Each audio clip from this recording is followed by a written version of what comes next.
தன்னலமற்ற கொடை உள்ளத்தாலும் அன்பு வழிபட்ட வாழ்வியல் மரபாலும் பாரியின் புகழ் தமிழ் நிலம் எங்கும் பரவியது.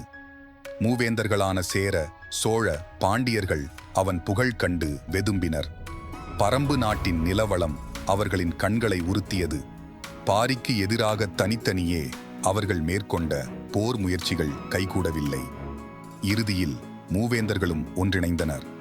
அவர்களின் கூட்டுப்படை பாரியின் பரம்பு நாட்டை அனைத்து திசைகளில் இருந்தும் ஒரு சேரத் தாக்கியது. சின்னஞ்சிறு டிராய் நகரின் மீது மொத்த கிரேக்க படையும் போர் தொடுத்ததைப் போலத்தான் இதுவும் நிகழ்ந்தது.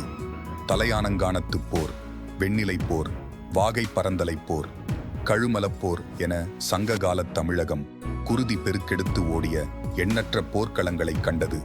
அங்கெல்லாம் நடைபெற்ற போரில் மூவேந்தர்களில் யாரேனும் ஒருவர் வெற்றி பெற்றார். மற்றவர்கள் தோற்றோடினர். ஆனால் பரம்புமலைப் போரில் மட்டுமே மூவேந்தர்களும் ஒரு சேர தோல்வியை தழுவினர். தமிழக வரலாற்றில் அதற்கு முன்பும் அதற்கு பின்பும் நிகழாத வீரச் சரித்திரம் இது.